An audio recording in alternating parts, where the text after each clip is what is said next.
حمید کی ایک مختصر آیت کریمہ تلاوت کرنے کا شرف حاصل کیا۔ خالق کائنات سے دعا ہے حق کہنے، حق سننے اور ہم سب کو اس پر عمل کرنے کی توفیق عطا فرمائے۔ ماہ ربیع الاول شریف کا موسم بہار ہے اور اس کے اندر مومنین کی روحیں اور تمام کائنات کی مخلوقات اس ماہ مبارک میں اللہ کے محبوب صلی اللہ تعالی علیہ وسلم کی خوشی کا اظہار کرتے ہیں، اور یہ موسم بہار خوشیوں اور شادمانیوں کا ماہ مبارک ہے، اور سارے چمن میں حضور کی جلوہ گری کی وجہ سے بہار آئی۔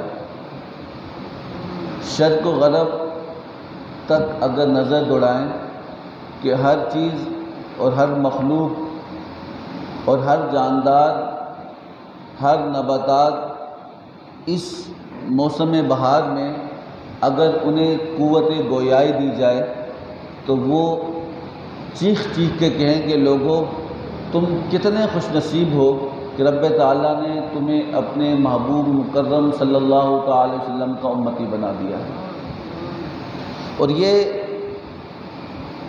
ہم قرآن پاک کے اندر بھی بارہا بار حضور کی شان کا ذکر پڑھتے آئے ہیں، اور علماء سے ہم نے بارہا بار سنا ہے کہ کائنات کے اندر سب سے زیادہ پیار، محبت، چاہت جو اللہ نے جس سے کی وہ ہمارا محبوب مکرم نور مجسم صلی اللہ علیہ وسلم کی ذات مبارک ہے۔ حضور خود کہتے ہیں کہ رب تعالیٰ نے کسی کو کون سا مرتبہ عطا کیا، کسی کو کون سا مرتبہ عطا کیا، اور کہا کہ مجھے رب تعالیٰ نے، حدیث کے الفاظ ہے کہ انا حبیب اللہ، کہ مجھے اللہ نے اپنا حبیب بنایا ہے۔ سمجھا رہی بات کی؟ تو ہمیں اس بات کو بھی ملوز خاطر رکھیں کہ رب تعالیٰ نے حضور مکرم نور مجسم صلی اللہ تعالی وسلم سے بے انتہا پیار کیا، اور آپ ہی کی ذات پاک جو ہے وجہ تخلیق کائنات ہے، اور آپ ہی کی وجہ سے اس رنگ و بو میں روشنیوں کی بہار ہے۔ اور پھر اللہ رب العزت نے ہم پر یہ کرم کیا کہ جتنا پیار اللہ نے اپنے محبوب مکرم کی ذات سے کیا اتنا ہی پیار حضور کی امت کے ساتھ بھی کیا۔ اس کا ثبوت یہ ہے کہ رب تعالیٰ نے کتنی امتیں، 1,24,000 امتیں انبیاء کی آئی، اور نبی بھی مبعوث ہوتے رہے، تو رب تعالیٰ نے جس امت کو شرف بخشا محبوب عطا کرنے کا وہ امت مصطفیٰ ہے۔ وہ ہماری خوش نصیبی ہے کہ رب تعالیٰ نے ہمیں امت محمدیہ میں اور آقا علیہ السلام کی امت میں چن لیا ہے۔ تو اس لیے یہ ایک بڑا دن ہے، بڑا ماہ مقدس ہے۔ عربی میں ربیع الاول کہتے ہیں پہلی بہار کو۔ حضور کی ذات مقدسہ اس ظلمت قدوں کے اندر، ان اندھیر راہوں کے اندر، اور ان کفر کے اندھیروں کے اندر جو رب تعالیٰ نے روشنی کی کرن پیدا کی وہ حضور کی ذات مقدسہ تھی۔ تو یہ اسی وجہ سے اس کا خصوصیہ فرماتے ہیں کہ اس کا نام ربیع الاول ہے کہ پہلی بہار۔ جب پہلی بہار آتی ہے تو پھر بہاریں آنا شروع ہو جاتی ہیں، اور اس لیے ہمیں اپنے محبوب سے محبت کا حکم دیا گیا، تو اس لیے ہمیں چاہیے کہ اپنی زندگی کو حضور کے دین کے لیے اور حضور کے حکم کے مطابق، حضور کی شریعت کے مطابق ہم کوشش کریں کہ اس طرح زندگی گزاریں جس سے اللہ اور اس کے رسول راضی ہو جائے۔ کہ شاعر نے کہا تھا کہ بہکتے کس جگہ جی اپنا بہلانے کہاں جاتے، تیری محفل سے اٹھ کر یہ پروانے کہاں جاتے، خدا کا شکر ہے شمع رخ لیے آئے ہو محفل میں، پردوں میں چھپے رہتے تو یہ پروانے کہاں جاتے، خدا آباد رکھے سلسلہ تیری نسبت کا، ورنہ ہم بڑی دنیا میں پہچانے کہاں جاتے۔ تو آج ہماری پہچان ہی حضور کی ذات مقدسہ کے ساتھ ہے۔ اور حضور کی ذات مقدسہ کو اگر بیچ سے نکال دیا جائے تو پھر کچھ بھی باقی نہیں بچتا۔ گزشتہ جمعۃ المبارک کو بھی ہم نے یہ بات کی کہ دیکھیں، آپ دیکھتے ہیں کہ کسی بھی چیز کے آنے سے پہلے ایک شور ہوتا ہے کہ فلاں چیز آنے والی ہے، فلاں چیز آنے والی ہے۔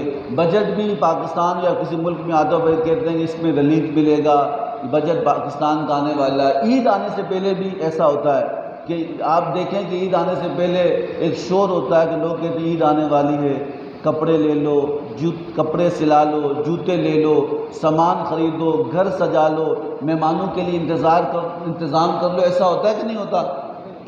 کسی بھی چیز کے آنے سے پہلے ایک شور اٹھتا ہے کہ فلاں چیز آنے والی ہے اور اس کا انتظام کیا جاتا ہے۔ آپ تاریخی ورق پڑھ کے دیکھیں، آپ قرآن پڑھ کے ہی دیکھ لیں، آدم علیہ السلام سے لے کر عیسیٰ علیہ السلام تک 1,24,000 کم و بیش انبیاء آئے۔ کتنے؟ کم و بیش اتنے انبیاء آئے، اور ہر نبی آیا اور کہنے لگا ہم اللہ کے نبی ہیں لیکن وہ پیارا آنے والا ہے۔ ہر نبی نے اپنی امت کو بتایا، آدم علیہ السلام سے لے کر عیسیٰ علیہ السلام تک ہر نبی یہ بتا رہا تھا کہ وہ آنے والا ہے جس کی وجہ سے اللہ نے ہمیں نبی بنایا ہے۔ فرق اتنا ہے کہ وہ میلاد ایسے مناتے تھے کہ حضور کے بارے میں بتایا کرتے تھے کہ وہ آنے والے ہیں، اور ہم یہ کہتے ہیں کہ حضور آ گئے ہیں۔ وہ کہتے تھے کہ آنے والا، ہم کہتے ہیں آ گئے، اس کا اظہار کریں۔ سمجھا نہیں بات کی؟ تو اس لیے تو ساری انبیاء علیہ السلام نے اپنی امت کو یہ بتایا کہ وہ آنے والے ہیں، اور ہم کہتے ہیں کہ وہ تشریف لا چکے ہیں۔ سمجھا نہیں بات کی؟ اور پھر ہم دیکھیں نا، علامہ اسماعیل حقی نے تفسیر روح البیان کے اندر، اور امام جلال الدین سیوطی علیہ رحمہ، یہ ایسے حوالے ہیں کہ اس کا کوئی انکار نہیں کرے گا۔ علامہ اسماعیل حقی نے روح البیان میں اور امام جلال الدین سیوطی علیہ الرحمٰن نے خصائص کبریٰ کے اندر لکھا کہ جب آدم علیہ السلام کا وقت وصال آیا، آپ دنیا سے پردہ فرمانے لگے، تو آپ نے اپنے بیٹے حضرت شیش علیہ السلام کو بلایا اور بلا کر کہا کہ میرے بیٹے، میں دنیا سے جانے والا ہوں اور میرے بعد اللہ نے تجھے نبی بنایا ہے، لیکن اے میرے بیٹے یاد رکھ، میں تجھے ایک کام تیرے سپرد کر کے جاتا ہوں، اور تو نے اس کام کو کرنا ہے، اللہ اور برکتیں اور رفتیں عطا فرمائے گا۔ تو آپ نے حضرت شیش علیہ السلام نے اپنے والد حضرت آدم علیہ السلام سے پوچھا، ابا جان کو کام کون سا ہے جو میرے سپرد کرتے ہیں؟ وہ آپ آخری وصیت کر رہے ہیں۔ آپ نے فرمایا کہ اے شیش، ایک بات یاد رکھنا کہ دن میں جب بھی تو کام کرے تو ایک وقت ایسا بھی مخصوص کرنا اللہ کے آخری نبی پر درود پڑھتے رہنا۔ تو حضرت شیش علیہ السلام نے اپنے والد آدم علیہ السلام سے کہا کہ اللہ کے نبی وہ کون ہے جس کے بارے میں آپ ذکر کریں؟ وہ کون ہے؟ پہلے نبی تو آپ ہیں، اللہ نے آپ کو بڑی شان، رفت، بلندیاں عطا کی ہیں، لیکن جس کے بارے میں آپ کہتے ہیں کہ اس پہ درود و سلام پڑھنا، اس کا ذکر کرنا، اس کا ذکر بتانا، تو وہ کون ہے؟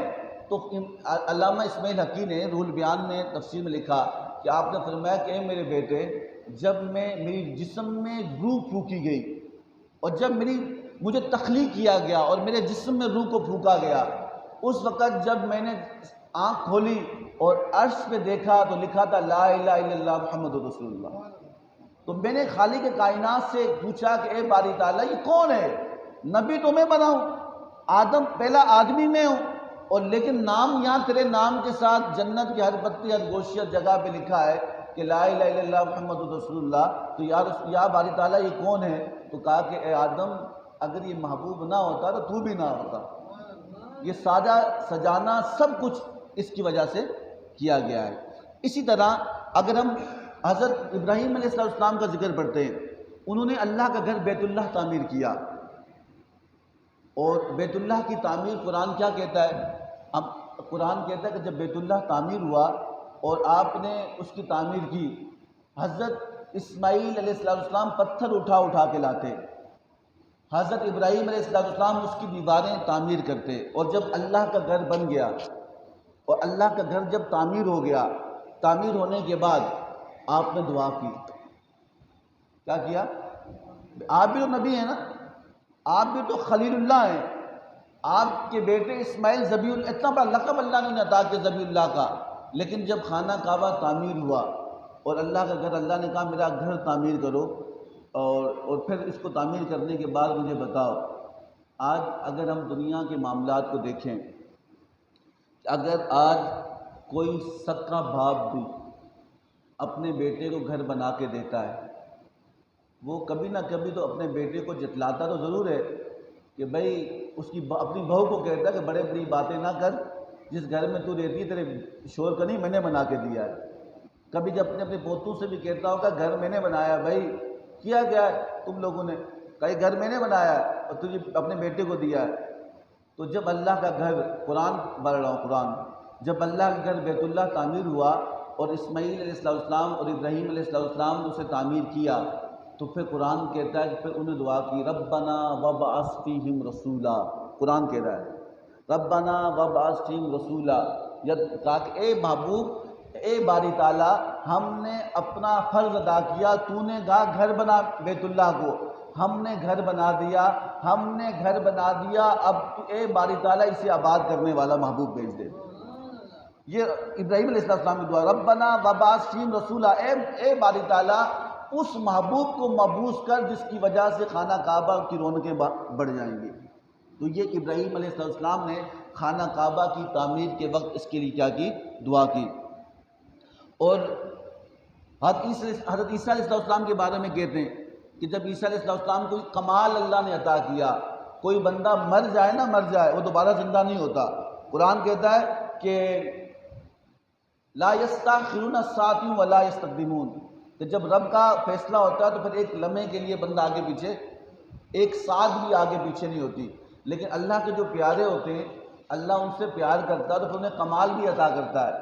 حضرت عیسیٰ علیہ السلام کو اللہ نے کمال، یہ مرتبہ، یہ معجزہ عطا کیا، اگر کوئی مر جائے، اور پھر ایک دو دن کا مرا ہوا نہیں، کوئی 500 سال کا مرا ہوا بھی ہو، اور کافر کہیں کہ اللہ کے نبی ہو آپ اس قبر کو زندہ کر لو، رب تعالیٰ نے عیسیٰ علیہ السلام کو یہ کمال عطا کیا تھا، وہ قبر کے پاس کھڑے ہوتے ہوئے کہتے کم باذن اللہ، اللہ کے حکم سے کھڑے ہو جا، تو وہ قبر سے مردہ کھڑا ہو کے کہتا کہ اللہ کے نبی کیا کام ہے۔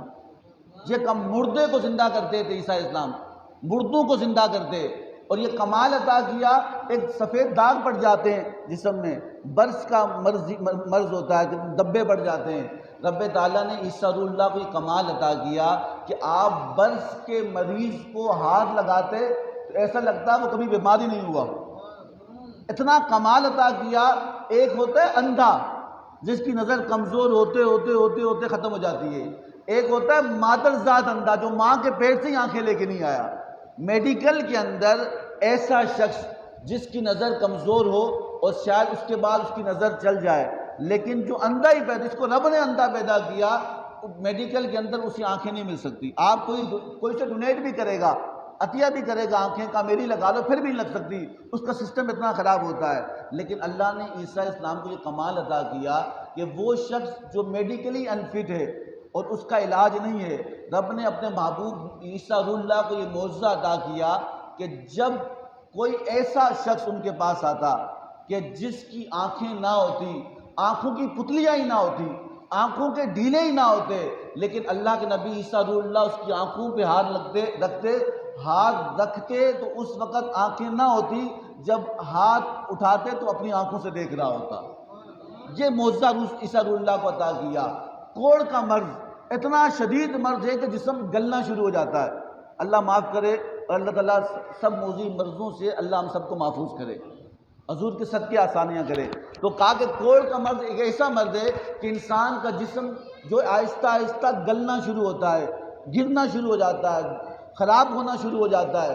اور عیسیٰ روح اللہ علیہ السلام کے بارے میں کہتے ہیں کہ جب ان کو اللہ نے یہ کمال عطا کیا کہ جب کوئی ایسا مریض آپ کے پاس آتا کہ جس کا جسم گلنا شروع ہوتا، اور اس کا طبیب اور جو طبیب ہیں، جو ڈاکٹر ہیں، وہ عاجز آ جاتے، تو آپ فقط اسے اپنے ساتھ کھانا کھلاتے اور اس پر دم کرتے، تو جب تک وہ آیا تھا تو مریض تھا، جب کھانا کھا کے اٹھتا تو شفا یاب تندرست ہو کے واپس جاتا تھا۔ عیسیٰ روح اللہ علیہ السلام کے بارے میں کہتے ہیں کہ ان کے حواریوں نے ان سے کہا کہ اللہ نے آپ کو اتنا کمال عطا کیا کہ آپ مردے زندہ کرتے ہیں، آپ برس کے مریضوں کو شفا عطا کرتے ہیں، آپ کوڑ کے مریضوں کو اللہ نے آپ کے ہاتھوں میں شفا رکھی ہے، آپ نابیناؤں کو آنکھیں دیتے ہیں۔ اللہ نے تو بڑی شان آپ کو دی ہے، بڑی رفت آپ کو دی ہے، بڑی بلندیاں آپ کو دی ہیں، لیکن آپ تو بڑی شان والے ہیں۔ تو حضرت قرآن کہتا ہے، قرآن کہتا ہے کہ عیسیٰ روح اللہ نے کہا کہ دیکھو یہ بڑی بات ہے، بڑی شان ہے، لیکن اس سے بڑی خوشخبری تمہیں نہ سناؤں؟ تو قرآن کہتا ہے کہ ان کے حوالے میں کہا کہ اے اللہ کے نبی، ہمارے لیے تو سب سے بڑی خوشخبری آپ ہیں۔ عیسیٰ روح اللہ کے حوالے نے کہا کہ آپ ہمارے لیے بڑی شان والے ہیں۔ کہا نہیں، میں تمہیں ایک خوشخبری سناتا ہوں کہ ایک شان والا میرے بعد آنے والا ہے۔ اور قرآن نے لفظ و لفظ اس لفظ کو کوٹ کیا جو روح اللہ نے کہا، اور کہا کہ مبشرم برسول یاتی من بعد اسمہ احمد، مبشرم برسول، کہا کہ لوگوں میں تمہیں خوشخبری دیتا ہوں اس رسول کی، یاتی من بعد اسمہ احمد، جو آئے گا میرے بعد اور اس کا نام احمد مصطفیٰ ہوگا۔ یعنی نام تک بتا کے کہ اپنی امتیوں کو کہ ہمارے بعد بڑی شان والا نبی آنے والا ہے۔ اس لیے قرآن کہتا ہے کہ یاد رکھنا کہ اللہ رب العزت جو آیت کریمہ پڑھی کہ رب تعالیٰ کے ہر نبی نے حضور کا ذکر خیر کیا، احسان کرنا، احسان کی بات تو ہے۔ اللہ رب العزت نے دیکھیں کبھی بھی اتنی شان والا رب ہے، اس اتنا کچھ ہمیں دیا لیکن کبھی بات نہیں کی۔ اگر ہم ایک آنکھ ہی لے لیں، ایک پاؤں ہی لے لیں، ایک زبان ہی لے لیں کہ بڑی شان ہے، بڑی شان ہے، لیکن رب تعالیٰ نے کہا کہ میرا مالک ہوں، میں جو دوں نہ دوں، میری مرضی ہے دوں نہ دوں۔ رب نے کوئی ہمیں ورث بھی نہیں دی کہ بھئی کوئی ہے بس ٹھیک ہے، لیکن وہ آپ اس بات کو معمولی نہ سمجھیں کہ جس بات کو رب احسان کہہ رہا ہے، رب اللہ رب العزت نے جو رب کو نہیں مانتا، رب اسے بھی روزی دیتا ہے نہیں دیتا؟ جو رب کا نافرمان ہے، کافر ہے، رب اسے بھی اولاد دیتا ہے۔ جو ایک دن بھی نماز نہیں پڑھتا، رب اسے بھی نعمتیں دیتا ہے، لیکن دینے کے بعد رب نے احسان نہیں کیا۔ کافر ہے، نہیں مانتا، کوئی بات نہیں، نعمتیں مل رہی ہیں، کھانا مل رہا ہے، اولاد مل رہی ہے، تندرستی مل رہی ہے، رب کو کوئی فرق نہیں پڑتا۔ لیکن ایک مقام پہ رب تعالیٰ خود کہتا ہے کہ لَقَدْ مَنَّ اللَّهُ عَلَى الْمُؤْمِنِينَ، اے لوگوں، اے مومنوں، میں نے تم پر احسان کیا۔ آنکھ، کان، زبان، کائنات، بیوی، بچے، روٹی، مکان، سب کچھ دیا، احسان کی بات نہیں کی۔ لیکن آپ سوچیں نا، اس مقام پر رب ہمیں کیا بتانا چاہ رہا ہے؟ رب تعالیٰ میں یہ بتانا چاہ رہا ہے کہ جس بات کو تم معمولی سمجھتے ہو معمولی نہیں ہے، جس کو تم اہمیت نہیں دیتے، یہ بڑی اہمیت کی حامل ہے۔ اس کا ذکر کرو گے تو پھر میرے پاس تمہاری بات بنے گی، ورنہ بات نہیں بنے گی۔ اور پھر رب تعالیٰ نے فرمایا کہ آج ہم اس بات کو دیکھتے ہیں کہ ہم رب تعالیٰ کہتا ہے کہ ہم نے مومنین پر احسان کیا کہ اپنا معبود تمہیں عطا کیا۔ آج کوئی، میں نے کہا نا، اللہ نے امت مصطفیٰ پر یہ احسان کیا کہ انہیں محبوب کو امت ہی بنایا، ورنہ ہمیں کوئی یہودی بنا لیتا، عیسائی بنا دیتا، لیکن رب تعالیٰ نے کہا کہ نہیں، اس کا ہی شکر ادا کریں، وہ ہم شکر ادا کر سکتے نہیں۔ تو کہا کہ آج ہم برادریوں، صوفیہ فرماتے ہیں کہ دیکھو آج ہم برادریوں پہ فخر کرتے ہیں، جائیداد پہ فخر کرتے ہیں، مال و دولت پہ فخر کرتے ہیں، اور ان سب چیزوں پہ فخر کرتے ہیں۔ رب تعالیٰ نے فرمایا کہ یہ فخر کی چیزیں نہیں ہیں۔ جائیداد ختم ہو جائے گی، بندہ مرا کون سی برادری قبر کے اندر جائے گی، دولت جب تک آنکھ ہے وہ بھی پتہ نہیں نصیب ہوتی ہے کہ نہیں اس کا استعمال۔ رب تعالیٰ فرمایا جس چیز میں تم فخر کرتے ہو یہ فخر کی چیز نہیں۔ رب تعالیٰ فرمایا تمہیں فخر کی چیز نہ بتاؤں؟ کہا صوفیہ فرماتے ہیں رب نے ہمیں قیامت تک ایک اصول بتا دیا، جن چیزوں پہ تم فخر کرتے ہو وہ عارضی ہیں، وہ کام نہیں آئیں گی۔ کہا فخر والی چیز کون سی ہے؟ کہ لَقَدْ مَنَّ اللَّهُ عَلَى الْمُؤْمِنِينَ اِذْ بَعَثَ فِيهِمْ رَسُولًا، کہا کہ فخر والی چیز اور کوئی نہیں، میرے محبوب کا آنا فخر والا ہے۔ اس کی نسبت تمہارے لیے بڑی فخر کی بات ہے، اس کے ساتھ تعلق تمہارے لیے بڑے فخر کی بات ہے۔ اگر تم نے ایسا کیا تو رب تعالیٰ تمہارے لیے کیا کرے گا؟ آسانیاں کرے گا۔ اور پھر آج میں نے گزشتہ جمعۃ المبارک کو کہا تھا کہ دیکھو کچھ کہتے ہیں کہ بھئی میلاد کس سے کہتے ہیں؟ میلاد کہتے ہیں ولادت کو، ٹھیک ہے، اور یہ شرک کی نفی ہے کہ ولادت، یہ شرک کی نفی ہے کہ ہم اس نبی کا میلاد مناتے ہیں کہ جو پیدا ہوا، جس کو رب تعالیٰ نے مبعوث کیا۔ اور پھر آج کہتے ہیں دیکھو ہم میلاد مناتے ہیں لیکن ہم اظہار نہیں کرتے، ہم خوشی نہیں کرتے. ہم میلاد مناتے ہیں لیکن مسرت کا اظہار نہیں کرتے. ہم نہیں جلسہ نہیں کریں گے، ہم جلوس نہیں نکالیں گے، ہم سب کچھ نہیں کریں گے، بس ہمیں خوشی ہے، ہمیں حضور کے آنے کی خوشی ہے، لیکن ہم اس کا اظہار کی ضرورت نہیں ہے. اس کی مثال صوفیہ فرماتے ہیں ایسی ہے کہ ایک شخص آپ کو دعوت دیتا ہے. کیا دیتا ہے؟ بولیں، بات کو اختتام کی طرف جاؤں گا. ایک شخص آپ کو دعوت دیتا ہے، وہ کہتا ہے یہ دعوت نامہ ہے، قبول کریں. آپ دعوت نامہ قبول نہیں کرتے. کہا کہ مجھے بہت خوشی ہے، آپ کے بچے کی شادی ہے، لیکن میں آؤں گا نہیں. مجھے خوشی بہت ہے، میں آؤں گا. وہ کہتا ہے کہ مجھے بہت خوشی ہے، آپ کے بچے کا نکاح ہے، لیکن میں نہیں آؤں گا. مجھے بہت خوشی ہے کہ ولیمہ بھی ہوگا، لیکن میں آؤں گا نہیں.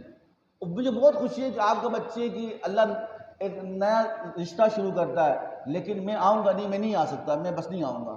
آپ بولیں گے کہ ایسی خوشی اپنے پاس رکھ، ایسی خوشی، ہمیں ایسی خوشی کی ضرورت، تو بھلے کہتا نہ اظہار. آج کہتے ہیں کہ ہمیں میلاد مناتے نہیں آئیں گے. بھائی اگر آپ کو خوشی ہے تو اس کا اظہار بھی ہونا چاہیے، اس کا پتہ بھی لگنا چاہیے، چہرے بتائیں، چہروں سے خبر ہو. اور کہا کہ میلاد کیا عالم کفر کو پیغام دیتا ہے. جب لوگ حضور کے نام پہ جمع ہوتے ہیں تو عالم کفر تک یہ پیغام ہے کہ لوگوں دیکھ لو، آج بھی لوگ جس نام پہ مرتے ہیں تو مصطفیٰ کا نام ہے. آج بھی لوگ جس نام پہ جمع ہے تو آقا کا نام ہے. آج بھی جس کے قدموں کی خاک کو باعث تبرک سمجھتے ہیں وہ آقا کی ذات مقدسہ ہے. سمجھ آ رہی بات کی؟ تو یہاں پر کوئی اعتراض کی بات نہیں، کوئی لڑنے کی بات نہیں، کوئی جھگڑنے کی بات نہیں. یہ تو قسمت کی بات ہے. میں نے قرآن کے حوالے بتائے. عیسیٰ علیہ السلام نے کہا مبشر برسول یاتی من بعد اسمہ احمد. قرآن کہہ رہا ہے، اس کا کوئی انکار نہیں. اس سے کوئی تعویل نکالے، اس سے کوئی تعویل نکالے. میں آج لوگ کہتے ہیں کیسا ہوتا ہے، کیسے حضور کی ذات ہے.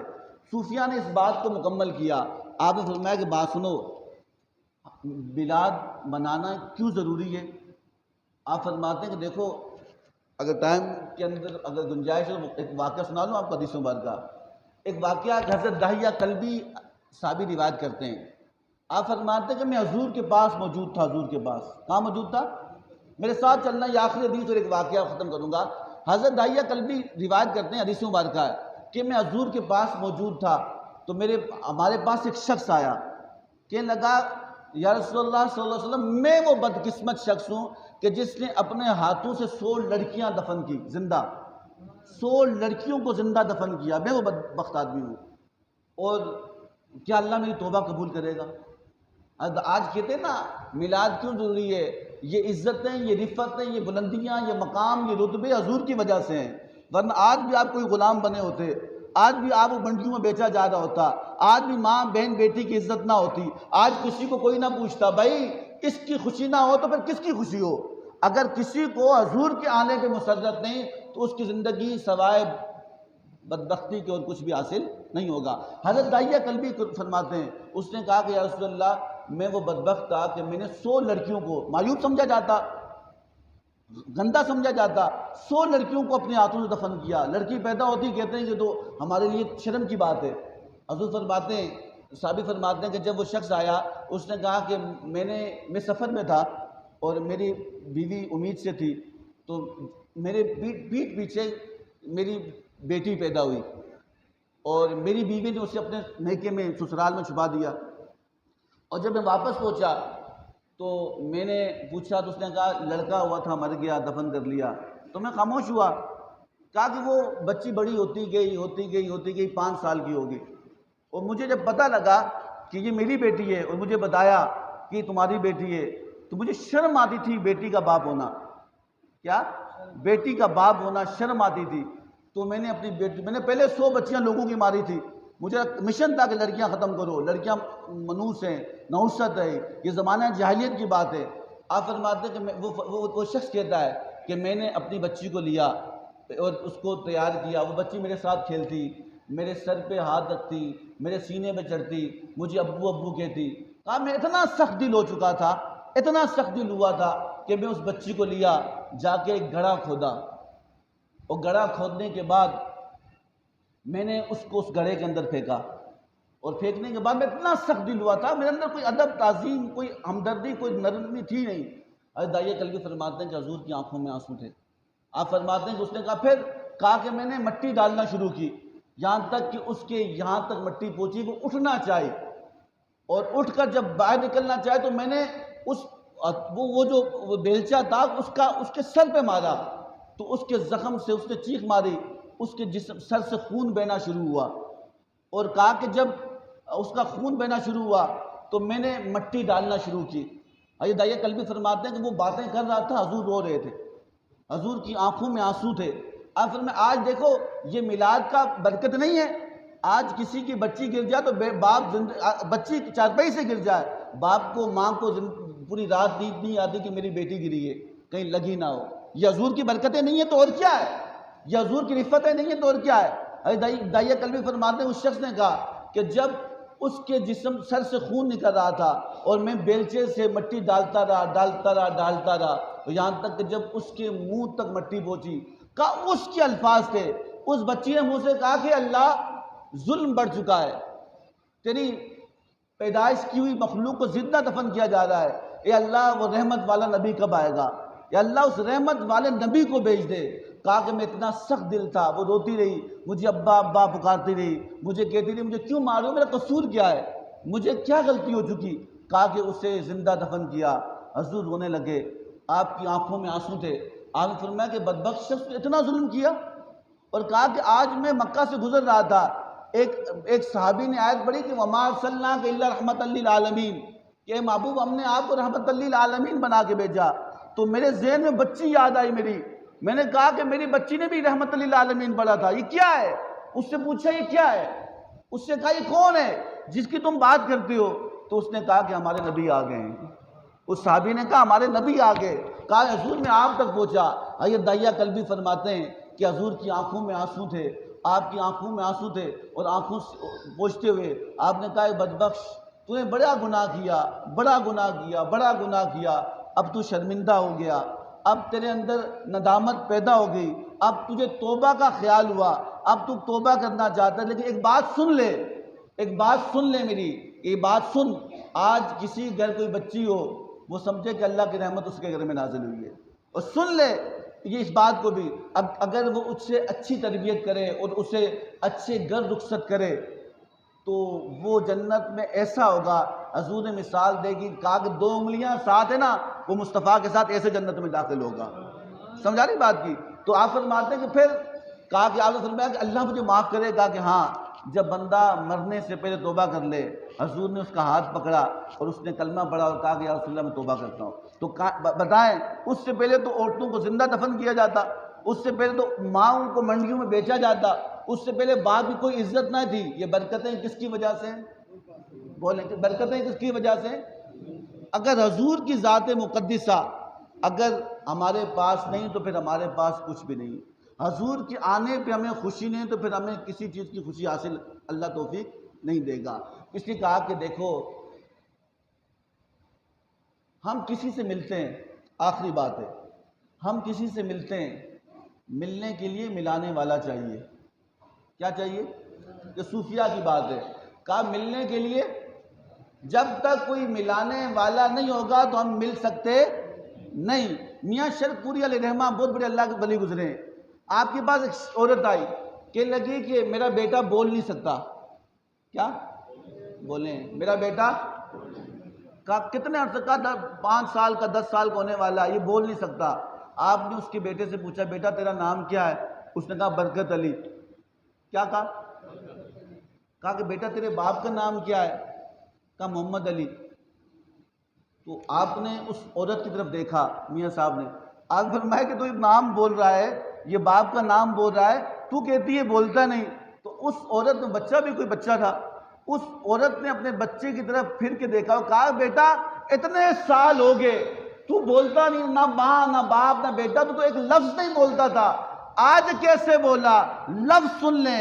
اس بچے نے کہا پہلے کوئی بلانے والا نہیں تھا، بلانے والا ہو تو پتھر بھی کلمہ پڑھتا ہے، بلانے والا ہو تو ملنے والا بھی مل جاتا ہے۔ حضرت علی کا ایک روایت پڑھ لیں، مولا علی فرماتے ہیں، آپ فرماتے ہیں کہ جب غزوہ آپ نے فتح مکہ کے موقع پر حضور کے کاندھوں پر مولا علی سوار ہوئے، آپ نے فرمایا کہ علی میرے کاندھوں پہ سوار ہو، میرے کاندھوں پہ سوار ہو، میرے کاندھوں پہ سوار ہو۔ ان بتوں کو گراؤ، ان بتوں کو گراؤ۔ اب مولا علی فرماتے ہیں کہ اے لوگوں سنو، میں کبھی یہ دعویٰ نہ کرتا۔ آپ فرماتے ہیں کہ جب حضور کے کاندھوں پہ میں سوار ہوا تو میں نے جب آسمان کو دیکھا، ایسا لگ رہا تھا کہ میں آسمان کے کناروں کو چھو لوں، میں آسمان کی بلندیوں کو ہاتھ لگا لوں۔ تمہیں ظاہراً حضور کا کندھا نظر آتا تھا، اور میں نے اپنی آنکھوں کو اوپر کر کے دیکھا، ایک جہاں نہیں، اللہ نے سارے جہانوں کو میری آنکھوں کے سامنے کر دیا۔ سمجھ آ رہی بات کی؟ آج بھی کوئی حضور کی محبت کرنے والا ہو تو پھر کائنات اس کی ہے، یہ کائنات اس کی ہے، یہ معاملات اس کے ہیں۔ ملانے والا ہو تو آج رب سے بھی لوگ ملتے ہیں، ملانے والا ہو تو آج تو حضور سے بھی لوگ ملتے ہیں، ملانے والا ہو تو علامہ اقبال سے پوچھیں۔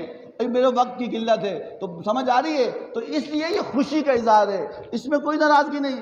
اللہ کس کو کس کام کے لیے چنتا ہے، کس کام کے؟ میں آپ کو شروع میں کہا تھا 1,24,000 انبیاء کم و بیش آئے، وہ کیا کہہ رہے تھے کہ وہ نبی آنے والا ہے؟ کیا کہہ رہے تھے؟ 1,24,000 انبیاء اپنی امتوں کو کہتے رہے نبی آنے والا ہے، نبی آنے والا ہے۔ فرق اتنا ہے، وہ کہتے تھے آنے والا ہے، آج تو انبیاء کی سنت کو آپ زندہ کرتے ہیں کہ ہم کہتے ہیں نبی آ گئے ہیں۔ وہ کہتے تھے آنے والا ہے اور ہم کہتے ہیں، کام تو وہی ہے نبیوں کا نا، طریقہ وہی ہے۔ آپ دیکھیں انبیاء کے طریقے پہ کون ہے؟ امام جلال الدین سیوطی فرماتے ہیں کہ شیطان 4 دفعہ رویا تھا۔ کتنی دفعہ؟ شیطان 4 مرتبہ رویا۔ ایک دفعہ جب اسے جنت سے نکالا، ایک دفعہ جب جنت سے نکالا، ایک دفعہ جب سورۃ الفاتحہ نازل ہوئی، ایک دفعہ جب اسے مردود لعین کیا گیا، اور فرمایا چوتھی دفعہ جب حضور پیدا ہوئے تو وہ رویا تھا۔ یہ بھی تاریخی حوالے ہیں، کہا کہ 4 دفعہ تفسیر میں آیا ہے کہ شیطان چیخے مار مار کے رویا جب جنت سے نکالا گیا۔ سن لیں، جب اسے مردود کیا گیا، جب سورۃ الفاتحہ اللہ نے نازل، بڑی عظمت والی صورت ہے، اور چوتھا جب حضور آئے تو اس نے کہا کہ نہ، میرا کام ختم ہو گیا، میں گناہ کراؤں گا، یہ غلام نبی کا کلمہ پڑھیں گے، میں جہنم تک لے جاؤں گا، نبی اٹھا کے جنت تک پہنچا دیں گے۔ سمجھا نہیں؟ تو یہ ہماری بڑی رفت کی، عزت کی بات ہے۔ انشاءاللہ تعالیٰ اس میلاد مصطفیٰ صلی اللہ علیہ وسلم کے سلسلے میں کل ہمارے یہاں سے بیس قانونی اسٹاف تک حضور کی آمد کی خوشی میں، جشن میلاد مصطفیٰ کی خوشی میں میلاد ریلی ہے، آپ تمام حضرات اس میں شرکت کریں۔ پتہ نہیں 2 گھنٹے لگیں گے، یہاں سے اسٹاف تک جانا ہے، 1 گھنٹہ لگے گا۔ یاد رکھنا کہ زندگی کے وہی سانس قیمتی ہیں جو حضور کے نام پر ہے، وہی زندگی ہے جو حضور کے نام پر ہے۔ اب میں نے کہا نا، کوئی کہتا ہے اس جلوس سے کیا ہوگا؟ کہا یہ اظہار ہے۔ یہ کیا ہے؟ یہ مسرت کا اظہار ہے۔ جسے خوشی ہوتی ہے وہ اظہار کرتا ہے، ہمیں خوشی ہے حضور کے آنے پہ، ہم اس کا اظہار کر رہے ہیں۔ سمجھا نہیں بات کی؟ تو انشاءاللہ اللہ سے دعا کریں کہ اللہ تعالیٰ ہم سب کو حضور کی محبت میں زندگی عطا فرمائے، حضور کی محبت میں موت نصیب فرمائے، حضور کے مشن کو پایہ تکمیل تک پہنچانے کی توفیق عطا فرمائے۔ وما علینا الا البلاغ المبین۔